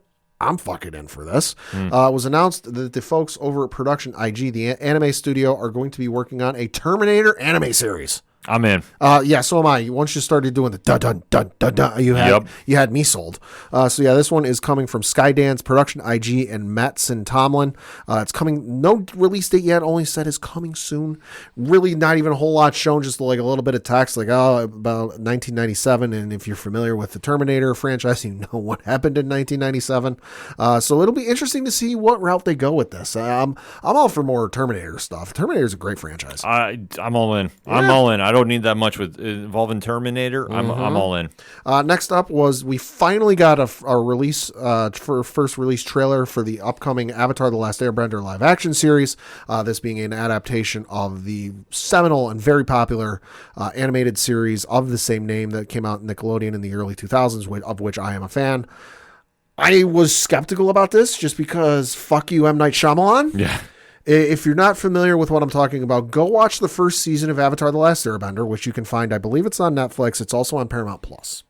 Then, if you can find it streaming anywhere, because I'm not recommending you spend any money renting this movie, go watch the M. Night Shyamalan movie, The Last Airbender. Mm-hmm. It is a hot piece of fucking garbage that they tried cramming. The first season of Avatar, I want to say, is like 22, 24 episodes. Yeah. They tried cramming it into in like under 2 hours. It's not good. It's awful. This, though, looks fucking phenomenal. Now, I know the creators of Avatar were attached onto this and working with this for a time, but have now since left. Mm-hmm. But regardless, if you are a fan of Avatar The Last Airbender, this looks incredible. They use the music from the series. The costumes look the same. The characters look great. The set pieces look amazing. Everything about this looks... Daniel Day Kim as Fire Lord Ozai. Holy shit, like that looks awesome. Cannot wait for this to come. And we don't have long to wait because the first season is dropping on February 22nd. I'm super excited for this. Yeah, I mean, this... Avatar has never really won me over, so I'm hoping to give this a shot and maybe turn into a fan. Then we got to talk a little bit more Netflix news because series that I have been waiting for season 2 of, because the first season of this show came out on It came out on October 27th of 2020. And by the time this comes out, it will have been basically 3.5 years, is Blood of Zeus. So this was an animated anime series. It was done by the same production studio that did Voltron, the Voltron series on Netflix. Set in Greek mythology, set in like ancient Greece times. It involves the Greek gods, Zeus, Hades and whatnot. Very violent, very gory, great story. I admittedly have to do a rewatch because it's been basically 3 years since I saw season 1. Needed something to watch because it was 2020 and there wasn't a whole lot getting released new in theaters in 2020, as some of you may remember. So I saw that. I'm like, yeah, I'll give this a shot. Love season 1. Cannot wait for this. Gotta wait a little bit though because that is coming out on May 15th. Yeah, it looks very interesting. Looks super good.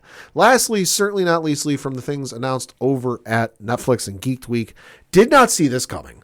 But coming out on December 14th, so that is literally under a month away, is going to be at least a season of a live-action animation adaptation of the legendary manga from Shonen Jump, Yu Yu Hakusho, which, if you aren't familiar with Yu Yu Hakusho, first of all, what the fuck is wrong with you? It had its original run from December 3rd of 1990 to July 25th, 1994. There are 19 volumes in the set. It also got an anime adaptation, which was directed by Noriyuki Abe and co-produced by Fuji Television.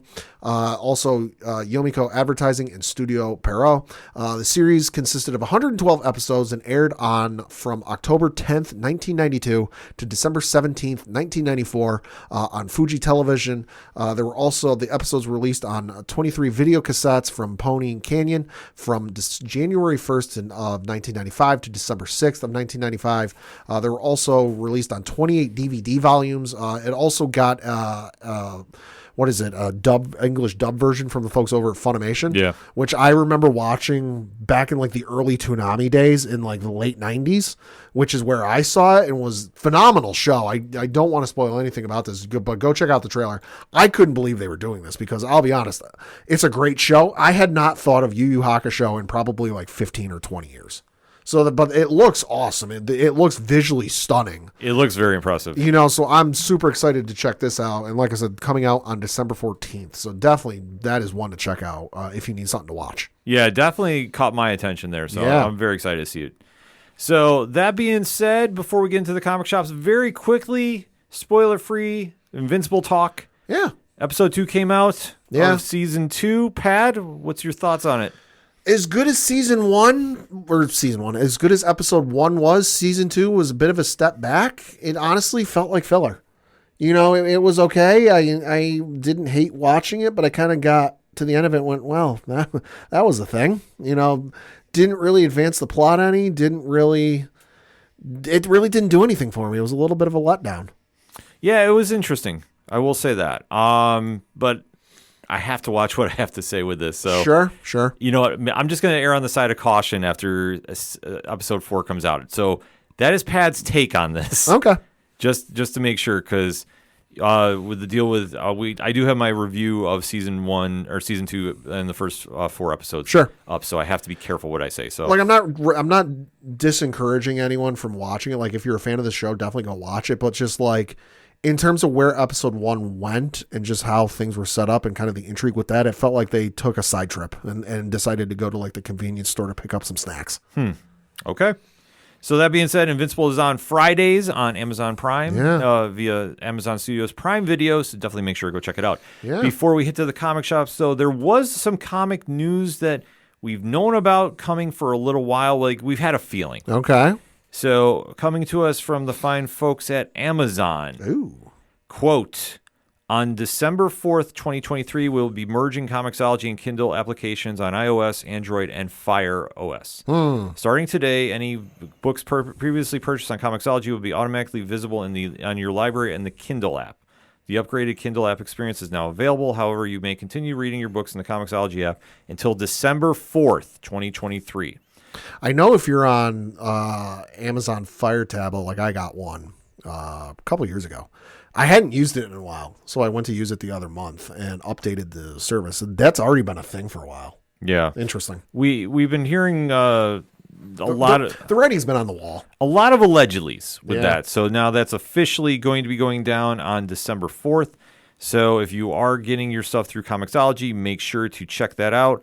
And focus on what you need to, and we can go from there because it's New Comic Book Day, and we have a lot to discuss. So, Pat, what you picking up at the shops? All 4 things I'm picking up this week are from the fine folks over at Marvel, first of which, The Immortal Thor, issue number 4 from Al Ewing. The cover art is amazing. It's Alex Ross, so you cannot go wrong with that on the cover. But this one reads, Summons of the Allfather. On the dark side of the moon, God faced Goddess, and that was only just the beginning of Thor's trouble. But as his many foes gathered to destroy him, the Odinson had one final trick to play. This is the story of the Immortal Thor and the summoning of the Four. Should know the first letter of 4 is capitalized despite being in the middle of a sentence. Interesting. Probably means something. We'll see. And then also coming out this week, Superior Spider-Man issue number 1 from Dan Slott. Mark Bagley is also the artist. A Superior Reckoning. Spider-Man faces a new villain from his superior past. As she fries New York with all the power of a living star, Doc Ock makes a life-changing discovery. Mark Bagley and Dan Slott continue their Spider-Man run with this 10th anniversary celebration of everything that made Spider-Man superior. Ooh. Definitely need to take a read of that one. Yeah. And then from the folks over Marvel as well, Deadpool, 7 Slaughters, issue number 1. Rob Liefeld's the author and artist on this one. If I'm not mistaken, this is one with the Great Capullo cover. I believe so, because it's got a Colin Bunn. It's another one of the authors. Cody Ziegler's listed as one of the authors. So is Mark Guggenheim, Justina Ireland, Greg Capullo's on the cover art. Greg Land is one of the artists. Will Shea Portasio is an artist. David Balding is an artist. And Philip Sevi is also one of the artists. This one, let's see if I can find how many pages this thing is. Does not say. Interesting. But there it is. It's 70 pages long. Going to run you a little expensive. Looks like it's going for about $10. But it says, 7 kills in 7 days. Welcome to a week in the life of Wade Wilson, the best mercenary Marvel's ever had. Just ask him. From facing off with rival killers to top secret assassinations, Deadpool has a lot to do in this blood-soaked, oversized issue full of fan-favorite creators, past and future. So this one, of course, going to be fucking all sorts of nuts. You got Rob Liefeld back on Deadpool. It's going to be all sorts of crazy. It's going to be a wild book to read. Absolutely. And then lastly, from the folks over at Marvel, Star Wars Dark Droids, issue number 4 from Charles Soule. This one reads, The Scourge is on the verge of his ultimate triumph. The Empire decrees, beware the droids. Horrible laboratories across the galaxy are focused on transporting his many minds from droids into organics. But unbeknown to the Scourge, a final challenge to its total victory is building from an enemy it had believed it had defeated once and for all. So super interesting to see, of course, Charles Soule. You cannot go wrong when he's writing Star Wars. No, you can't. You absolutely cannot. Nope. So for my picks this week, I'm actually sticking around in the Star Wars universe. Heyo.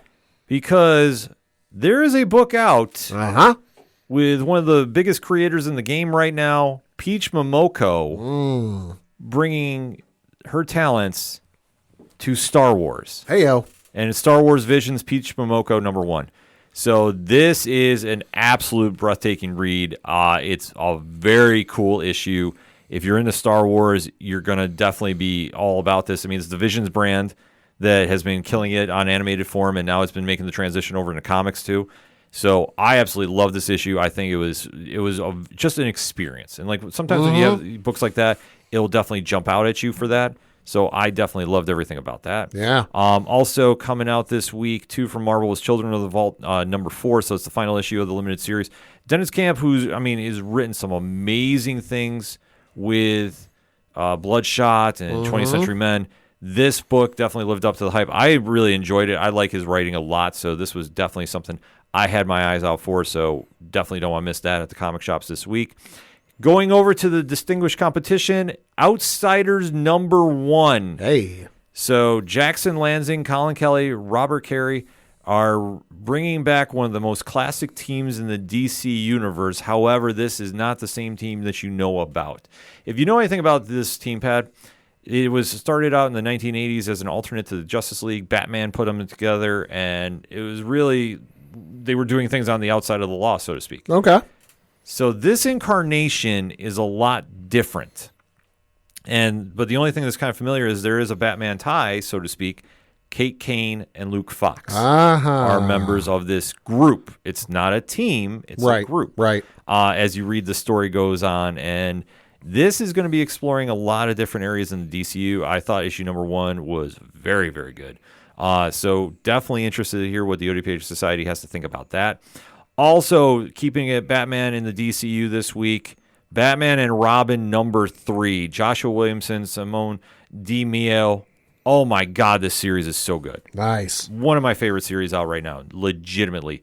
If you want high action drama and you want just the art is popping off the page, this is your book. 3 issues in, I'm telling you right now, if you're not reading Batman and Robin, you're literally failing right now. This is one of DC's best books. It's one of the best books out there, period, but it's one of DC's best books, bar none. And if you're looking for something for more from Joshua Williamson this week, stay tuned to the ODPH network. Just putting that out there. So, if you're a Patreon, or if you're a patron, I should say, rather, you'll be hearing sooner than later, so to speak. ... But we have a lot to keep an eye on with involving his writing moving forward in the near future. Just kind of leave it at that.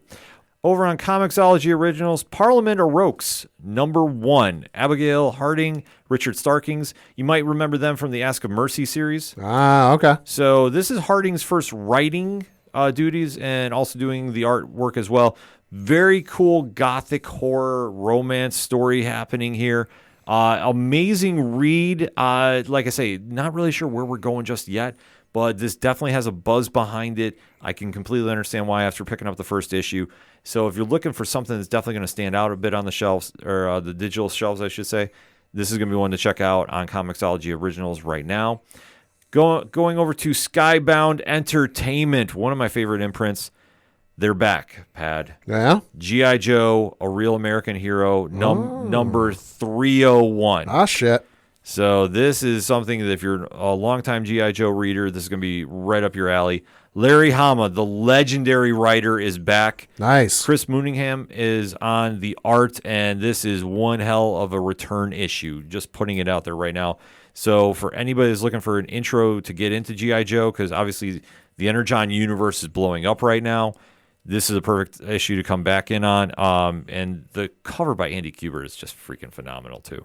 So if you're looking to dive in, this is a perfect jump on point. They do a nice introduction piece for the intros. I got one thing I always say with Valiant is Valiant always does like a who's who. So if you're a new reader, you can jump in. You don't need the whole background. Sure. They do a version of that for this. Nice. And I love that. I love every Very handy. Yeah, it's a big deal. Like people don't think about that as much, but for me as a reader, I love seeing that because if I'm not sure about something, that's where I go to check out. Also, Arcade Kings #5 too is out from Skybound, concluding that series, and it's an amazing read if you haven't done that as well too. And then also from Image Comics, but from one of the imprints that is going to be having a monster 2024, Ghost Machine. Geiger Ground Zero, #1, Jeff Johns and Gary Frank. So they're spotlighting the early days of one of the unnamed universe's franchise characters of Geiger. I've read Geiger. The first volume is incredible. This is a very cool, I don't want to say a year one type thing. Sure. But it's a very cool introduction, and you get a great insight into the character, especially now leading into January, where we're going to have the big one shot that's introducing everything going on with Ghost Machine. And I can't stress this enough. After coming back from New York Comic Con, if you're not checking out Ghost Machine, you are seriously missing out, because they have such a monster lineup of books coming out. It's going to be blowing you absolutely away. Trust me.